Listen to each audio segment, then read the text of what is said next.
Hello friends, कैसे हैं आप सब लोग। उम्मीद करता हूं कि अच्छे ही होंगे। मैं आशीष पांडे स्वागत करता हूं आप सभी का आपके अपने यूट्यूब चैनल स्टडी विद आशु में।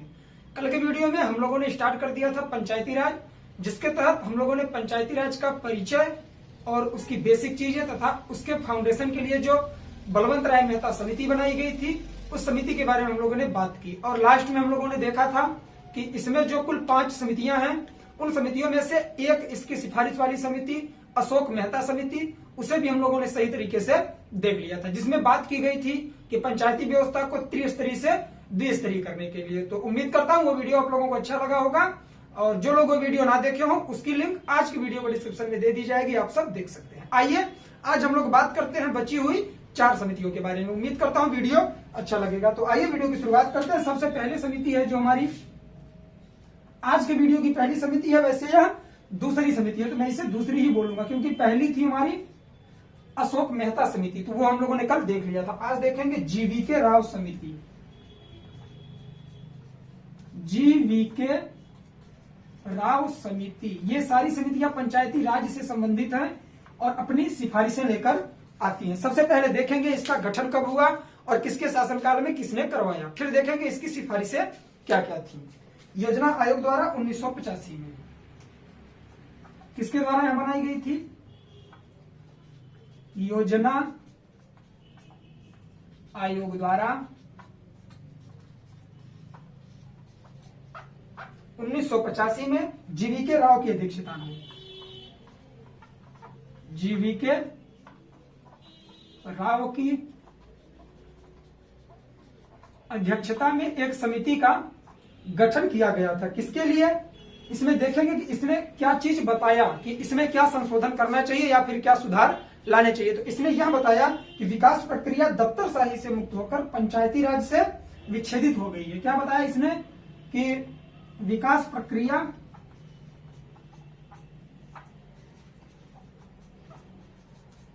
प्रक्रिया दफ्तरशाही युक्त होकर, मैं बात करूंगा सब पर, दफ्तरशाही युक्त होकर पंचायती राज से विच्छेदित हो गई है।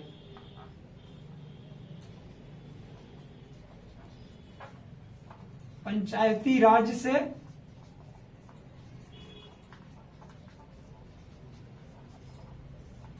विच्छेदित हो गई।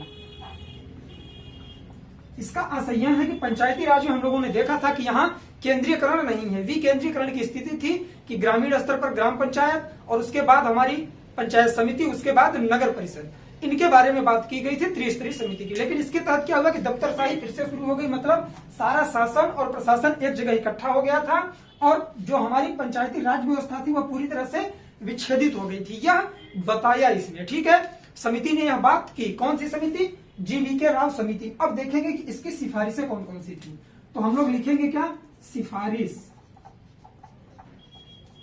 या फिर सिफारिशें। तो इसकी जो पहली सिफारिश थी वह कौन सी थी? जिला स्तरीय निकाय अर्थात जिला परिषद को,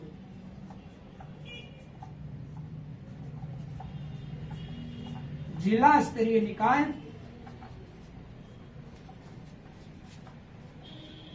अर्थात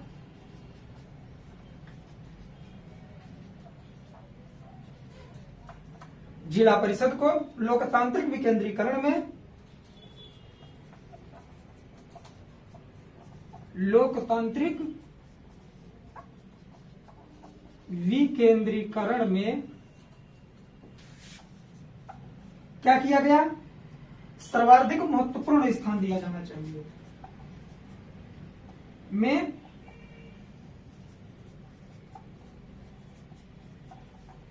सर्वाधिक महत्वपूर्ण स्थान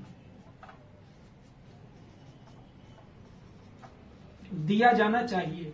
देखिए आप लोग किसी भी एग्जाम की प्रिपरेशन कर रहे होंगे, लेकिन ये सिफारिशें पंचायती समिति की, पंचायती राज की आप लोग जरूर देख लीजिएगा। क्यों?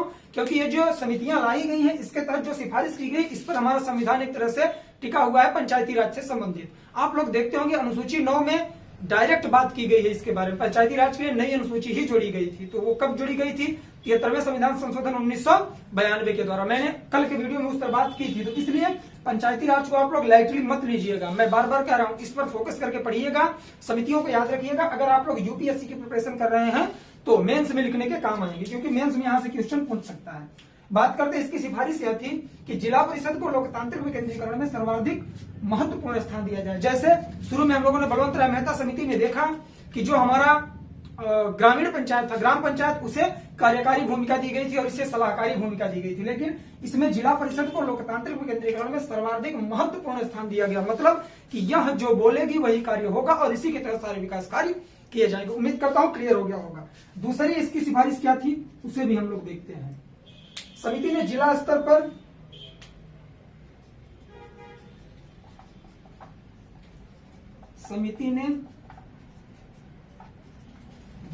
पर देखिए, चीजें आज ज्यादा से ज्यादा लिखनी पड़ेंगी आप लोगों को, ठीक है। समिति ने जिला स्तर पर सभी विकासात्मक एवं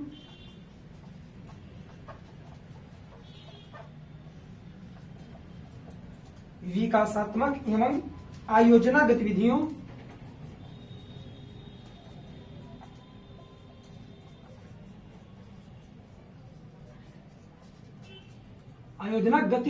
समझ लीजिएगा आप लोग, आयोजना गतिविधियों के लिए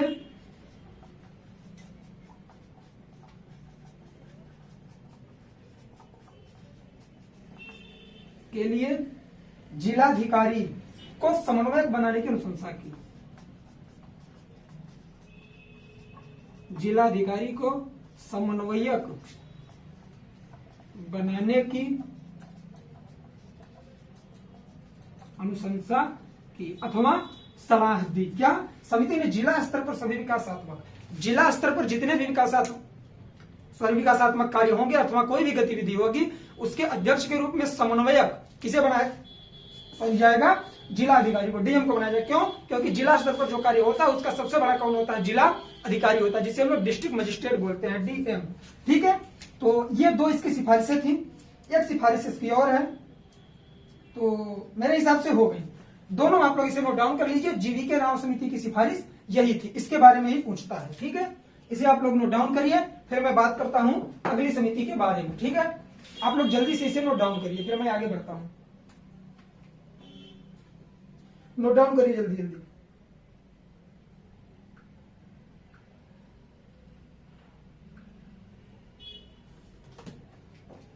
आइए देखते हैं हम लोग। उम्मीद करता हूं नोट डाउन कर चुके होंगे। अब बात करते हैं तीसरी समिति की। आज की वीडियो की दूसरी है, बट वैसे तीसरी है, क्योंकि पहली समिति अशोक मेहता की थी, उसके बारे में हम लोग कल की वीडियो में देखे थे। दूसरी समिति आती है इसकी, सॉरी तीसरी समिति एमएल सिंघवी। कौन सी? एमएल सिंघवी।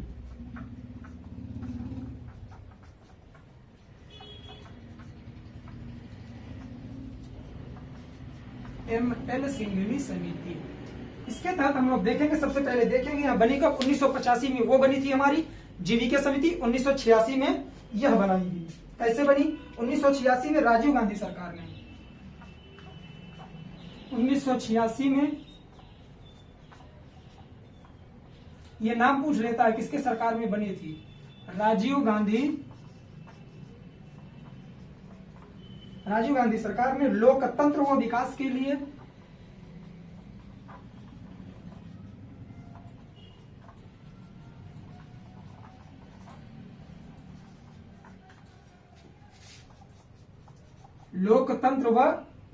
के लिए पंचायती राज संस्थाओं का पुनरुद्धार, पंचायती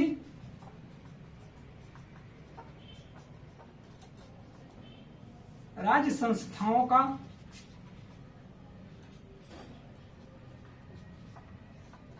पुनरुद्धार। ये कोट आप लोग याद रखिएगा, ठीक है। ये कोट है कि लोकतंत्र व विकास के लिए पंचायती राज संस्थाओं का पुनरुद्धार, इसके लिए इसका गठन किया गया था एमएल सिंघवी समिति का। ठीक है, पर एक अवधारणा पत्र तैयार करने के लिए, एक अवधारणा पत्र तैयार करने के लिए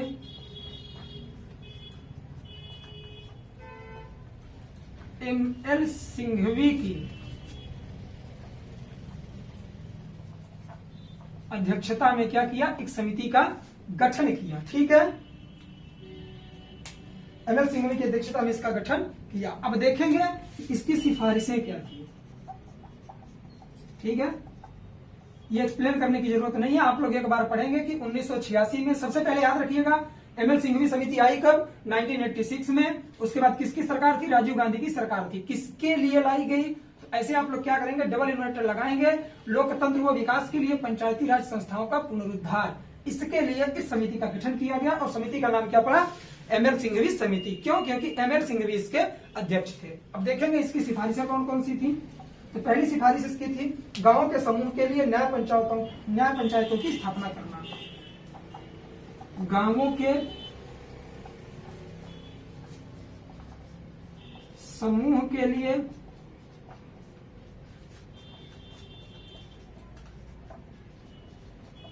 न्याय पंचायतों की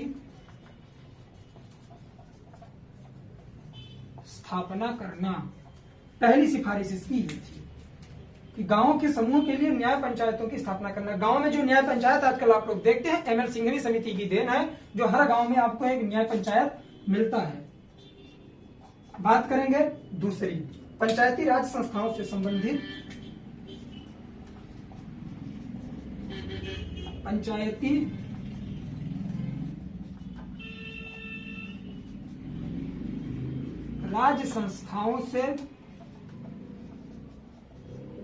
पंचायती राज संस्थाओं से संबंधित जो भी विवाद उत्पन्न होते हैं,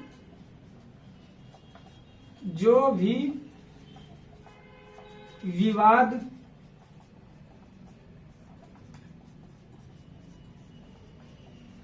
उत्पन्न होते हैं, उनके निस्तारण के लिए न्यायिक अधिकरणों की स्थापना की जानी चाहिए।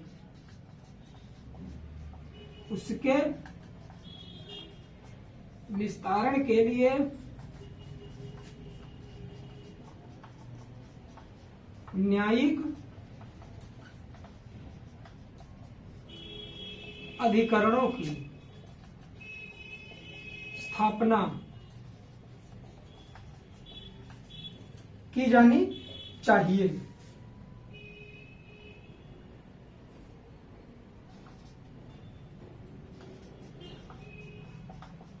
समझते हैं इसे कि गांव के समूह के लिए एक न्याय पंचायत की स्थापना, पहली मांग थी इसकी।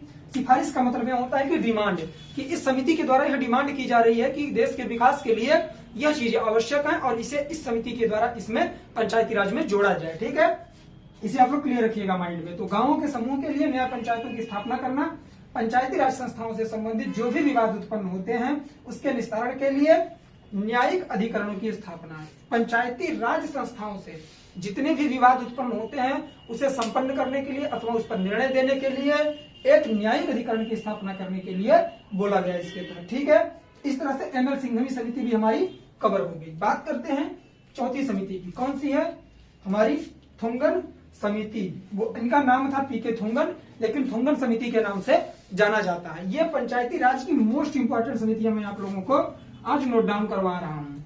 ठीक है, सही तरीके से इसे नोट डाउन करिए और विल प्रिपेयर रहिए हमेशा, क्योंकि एग्जाम आप लोगों के कभी भी लग सकते हैं और हमेशा अगर मेंटेन रहेंगे मेंटली तो चीजें आप लोगों की क्लियर हो जाएंगी, एग्जाम देने में आप लोगों को प्रॉब्लम नहीं होगी। तो आइए बात करते हैं हम लोग किस समिति की, चौथी, थुंगन समिति। थुंगन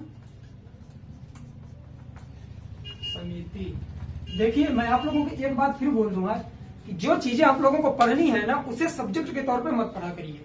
ये सारी चीजें ऐसी हैं कि आप लोगों को नॉर्मल लाइफ में भी क्या करेंगी, हेल्प करेंगी, इसलिए सारी चीजें जानना जरूरी है। भारत का संविधान एक ऐसी चीज है, ऐसा सब्जेक्ट है जो हर नागरिक को जानने की आवश्यकता है। संविधान के नॉलेज कम होने की वजह से हम आप क्या होते हैं, इन राजनेताओं के बीच में पिसते रहते हैं। अगर हम आपको नॉलेज होगा, यहाँ तक कि पुलिस भी आपको गिरफ्तार कर रही है, आप लोग को अगर किसी की धाराएं पता है तो आप उससे क्वेश्चन कर सकते हो कि आप मुझे गिरफ्तार क्यों कर रहे हो। तो इस तरह आप लोगों को पढ़ना चाहिए, हर चीजों पर ध्यान देना चाहिए। ठीक है, आइए बात करते हैं थुंगन समिति की। थुंगन समिति के बारे में सबसे पहले देखेंगे यह बनी कब और कैसे बनाई गई, किस लिए बनाई गई। तो 1988 में संसद की सलाहकारी समिति, 1988 में संसद की सलाहकारी समिति की एक उप समिति, एक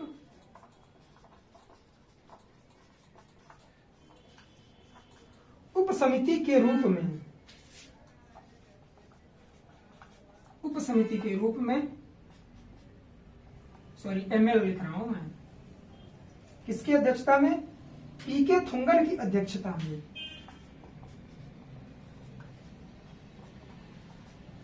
पीके थुंगन की अध्यक्षता में किस लिए बनाई गई, राजनीतिक और प्रशासनिक ढांचे की,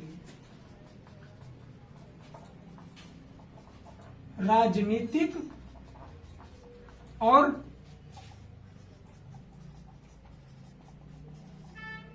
प्रशासनिक ढांचे की जांच करने के लिए, ढांचे की जांच करने के लिए बनाई गई है। कौन, पीके थुंगन समिति किस लिए बनाई गई थी, राजनीतिक और प्रशासनिक ढांचे की जांच करने के लिए यह बनाई गई थी 1988 में। यही चीजें याद रखना है आप लोगों को, ये और संसद की सलाहकारी समिति की एक उप समिति के रूप में यह बनाई गई थी। ये दो चीजें यहाँ इंपॉर्टेंट हैं। और एक बात इंपॉर्टेंट है कि किस लिए बनाई गई, तो राजनीतिक और प्रशासनिक ढांचे की जांच करने के लिए बनाई गई। ठीक है, आइए अब देखते हैं इसकी सिफारिशें, इसने सिफारिशें क्या क्या की। तो इसकी जो पहली सिफारिश है उसे हम लोग क्या करेंगे, नोट डाउन करेंगे। पंचायती राज संस्थाओं को संवैधानिक मान्यता प्राप्त होनी चाहिए। पंचायती राज संस्थाओं को मान्यता प्राप्त होनी चाहिए। इसके तहत यह बात की गई कि जो पंचायती राज संस्थाएं हैं इनको मान्यता प्राप्त होनी चाहिए। मान्यता का मतलब यह है कि संविधान में इसे जगह देनी चाहिए। यह सिफारिश की गई 1988 में, किसके तहत, थुंगन समिति के तहत। सेकंड पॉइंट आता है, सेकंड पॉइंट में देखेंगे क्या बात की गई, गांव, प्रखंड तथा जिला स्तरों पर त्रिस्तरीय पंचायत राज, लिखेंगे इसे, गांव, प्रखंड तथा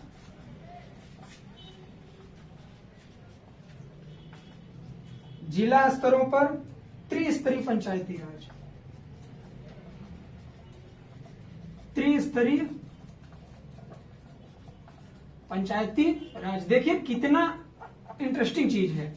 सबसे पहले किसकी समिति आई, बलवंत राय मेहता समिति, जो किस पर आधारित थी, त्रिस्तरीय समिति पर आधारित थी, कि 3 स्तंभों पर भरोसा करती थी। इसे त्रिस्तरीय व्यवस्था के तहत पंचायती राज को लागू किया जाए। वो कौन सी थी, फाउंडेशन समिति थी, इसके निर्माण के लिए बनाई गई। उसके बाद जो पहली समिति आती है, इसके बाद को पढ़ने या समझने के लिए जो 5 इंपॉर्टेंट है, चौथी हम लोग पढ़ रहे हैं। इसमें जो पहली थी अशोक मेहता समिति थी। अशोक मेहता समिति ने बलवंत राय मेहता की समिति की सिफारिश को क्या किया, रद्द करने की कोशिश की। ठीक है, और उसके तहत उन्होंने क्या किया कि 2 स्तरीय कर दिया, 2 स्तरीय पद्धति अपनाने के लिए बोल दिए। फिर आप लोग देखिए, फिर ये गेम पलट रहा है। पीके थुंगन की समिति जब 1988 में आ रही है, तो इन महोदय ने फिर से क्या किया, त्रिस्तरीय प्रणाली पर जोर दिया। तो ये इंटरेस्टिंग है, ये पूछेगा कि किसने शुरू में लागू किया, किसने 2 किया, फिर किसने त्रिस्तरीय कर दिया। तो ये सब आप लोग विल प्रिपेयर रहिएगा हमेशा के लिए। ठीक है, तो क्या कहा गया कि गांव, प्रखंड तथा जिला, ये 3 स्तर में इन्होंने तोड़ा। गांव, प्रखंड तथा जिला स्तरों पर त्रिस्तरीय पंचायती राज की व्यवस्था होनी चाहिए। यह बात किसने की, पीके थुंगन समिति ने की। बात करेंगे थर्ड पॉइंट की।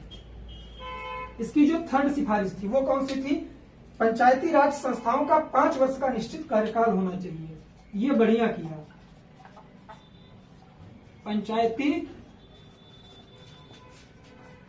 राज संस्थाओं का क्या करना चाहिए, 5 वर्ष का निश्चित कार्यकाल, 5 वर्ष का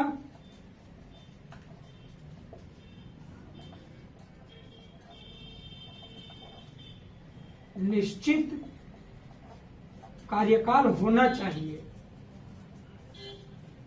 ठीक है, तो ये फैक्ट इंपॉर्टेंट है, इसे आप लोग क्या करेंगे, नोट डाउन करेंगे। पूछेगा कि पंचायती राज की जो संस्थाएं हैं उनके कार्यकाल को 5 वर्ष कब निर्धारित किया गया, तो पीके थुंगन समिति के तहत 1988 में यह बात की गई थी। ठीक है, अब बात करेंगे चौथे और लास्ट पॉइंट की, जो इसकी लास्ट सिफारिश थी, काफी इंपॉर्टेंट है कि पंचायती राज के तीनों स्तरों पर जनसंख्या के हिसाब से आरक्षण होना चाहिए।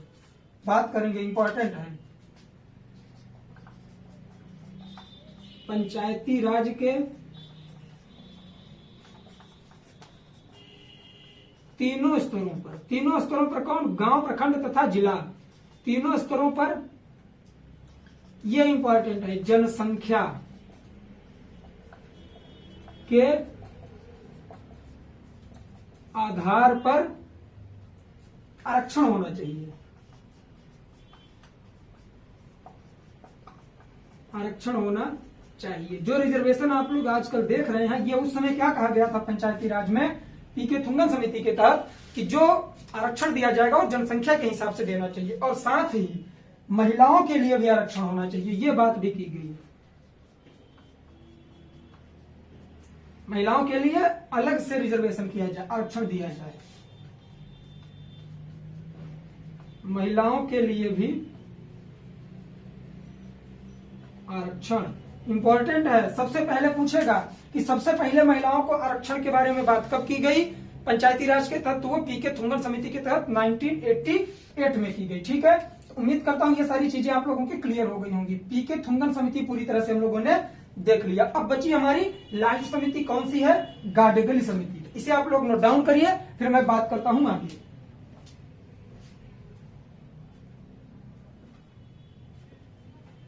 ठीक है, चीजें बहुत इजी हैं, इजी वे में लेके याद करेंगे, याद भी हो जाएंगे। आइए, इसे मैं रफ कर रहा हूं। अब मैं देखूंगा गाडगिल समिति, 5वीं समिति है और लास्ट है। पंचायती राज का एक दूसरा पार्ट आज खत्म हो जाएगा, फिर उसके बाद जो कल हम लोग पार्ट लेके आएंगे उसमें बात करेंगे किसके बारे में, पेशा अधिनियम, PESA, एक अधिनियम आया था, उसके तहत काफी सारे बदलाव पंचायती राज में किए गए थे और काफी उसकी सिफारिशें हैं और उसमें भी कुछ विशेषताएं तथा उसके उद्देश्य हैं, सब हम लोग कवर करेंगे। आइए 5वीं समिति देखते हैं गाडगिल समिति।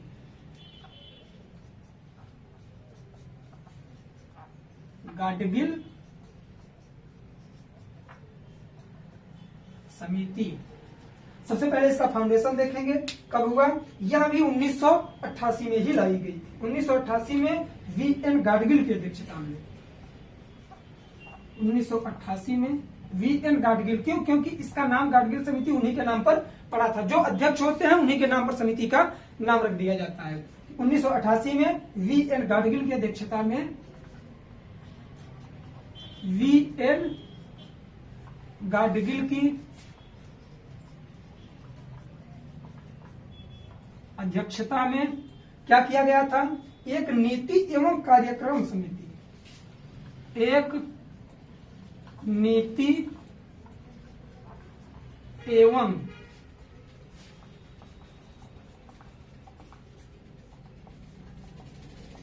कार्यक्रम समिति का गठन कांग्रेस पार्टी ने किया, का गठन किसने किया, कांग्रेस पार्टी ने किया।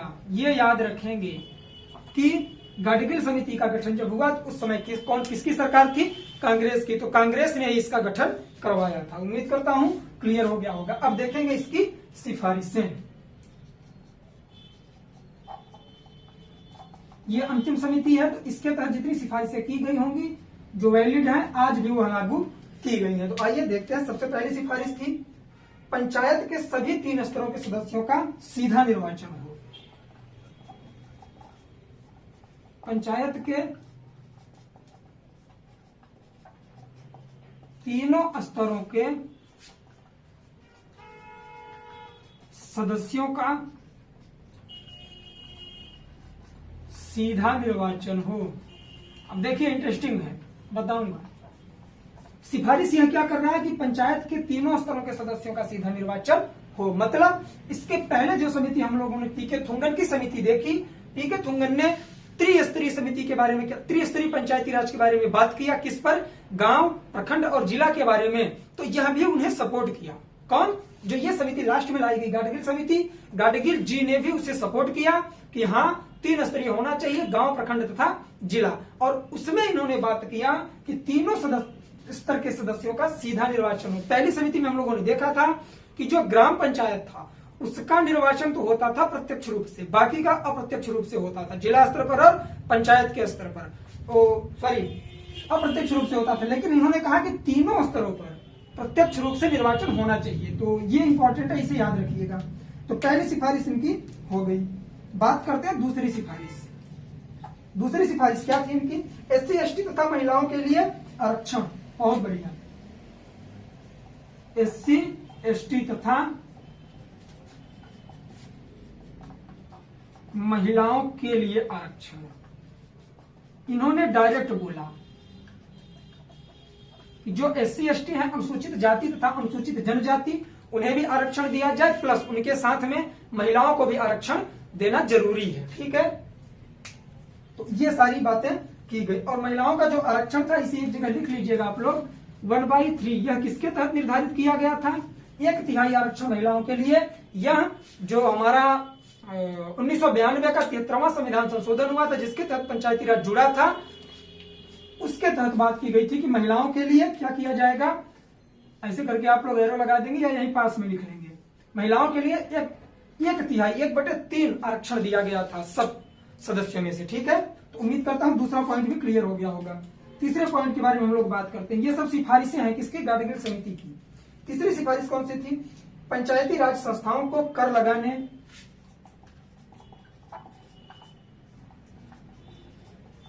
पंचायती राज संस्थाओं को कर लगाने, वसूलने तथा जमा करने का। कर लगाने, वसूलने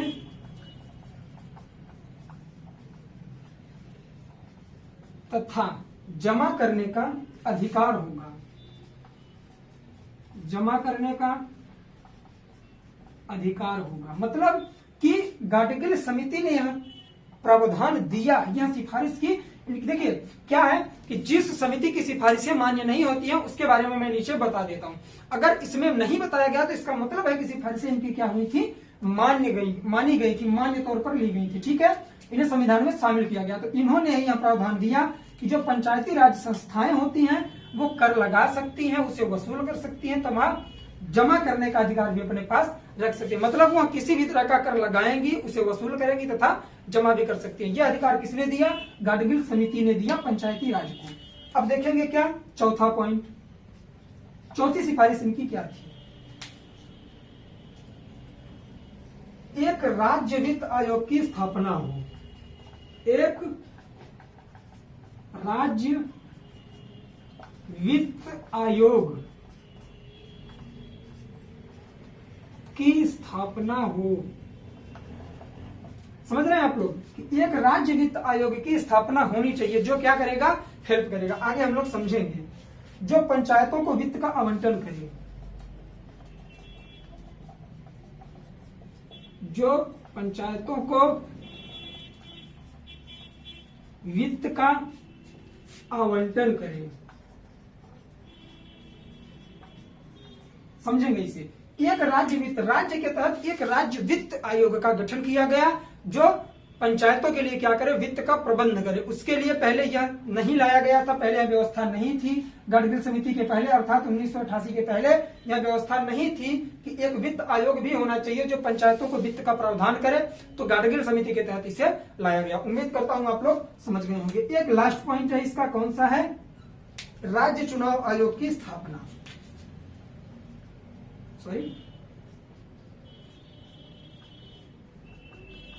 राज्य चुनाव आयोग की स्थापना इसी के तहत की गई थी। ठीक है, राज्य चुनाव आयोग की स्थापना भी इसी गाडगिल समिति के तहत की गई थी, जो राज्यों में पंचायत का चुनाव करवाएगा। तो उम्मीद करता हूं ये समिति भी आप लोग सही तरीके से समझ गए होंगे। इसे आप लोग नोट डाउन करिए, फिर मैं रफ करके क्या करूंगा कि संवैधानिकरण बताऊंगा, पंचायती राज का संवैधानिकरण अब यही हम लोग देख लेंगे, जो 73वां संविधान संशोधन किया गया था। आइए, आप लोग नोट डाउन कर चुके होंगे या स्क्रीनशॉट ले चुके होंगे, फिर मैं बात करता हूँ। देखिए, जब मैं बोलता हूँ चीजें तो आप लोग भी साथ में नोट डाउन किया करिए, क्योंकि मैं कोई भी ऐसा वर्ड नहीं लिखता जो नहीं बोलता हूँ। तो मेरे द्वारा बोले गए वर्णों को अगर आप लोग लिख लेंगे तो फिर समझने में आप लोगों को ज्यादा असुविधा नहीं होगी। ठीक है, आइए बात करते हैं पंचायती राज का संवैधानिकरण।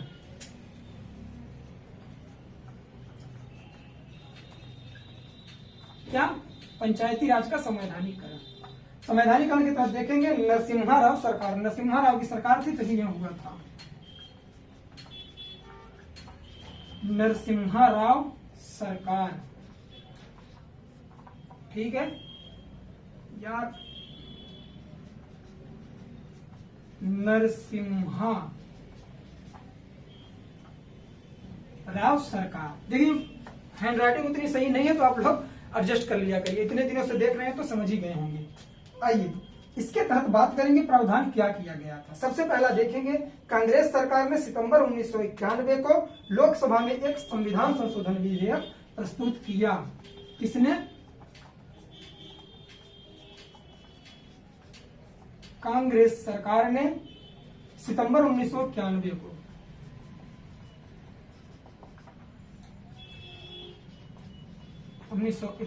को लोकसभा में एक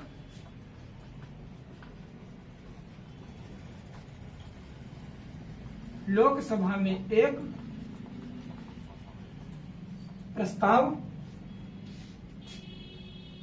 पेश किया अथवा संविधान संशोधन विधेयक पेश किया। किसके लिए? पंचायती राज के लिए। उसके बाद क्या हुआ, कब यह स्वीकार किया गया और कब लागू हुआ, तो यहां लिखेंगे अंततः यह विधेयक, या यह प्रस्ताव, विधेयक ही लिख लेते हैं, दोनों लिख देते हैं, यह विधेयक या प्रस्ताव 73वें संविधान संशोधन, 73वें संविधान संशोधन अधिनियम 1992 के रूप में, 1992 के रूप में क्या हुआ? पारित हुआ, पारित हुआ और 24 अप्रैल 1993 को प्रभाव में आया। 24 अप्रैल 1993 को प्रभाव में आया। मतलब कि कांग्रेस सरकार ने 1991 में लोकसभा में पंचायती राज के लिए क्या किया? एक बिल पेश किया, जिसे हम लोग विधेयक बोलते हैं, संविधान संशोधन विधेयक। तो इस पर वार्ता हुई। पेश कब किया गया? 1991 में। और जब 73वां संविधान संशोधन किया गया 1992 में, सिर्फ इसी के लिए किया गया।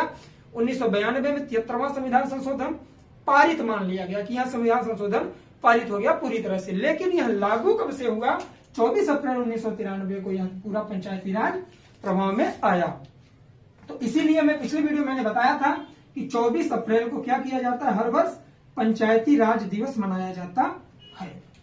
तो आज के लिए बस इतना ही। उम्मीद करता हूं चीजें आप लोगों को क्लियर हो गई होंगी। नोट्स इसी तरह प्रिपेयर करते रहिए, प्यार बनाए रखिए। मिलते हैं नेक्स्ट वीडियो में, तब तक के लिए जय हिंद, जय भारत, बाय बाय। आप लोग अपना ख्याल रखिए, पढ़ाई लिखाई करते रहिए साथ में।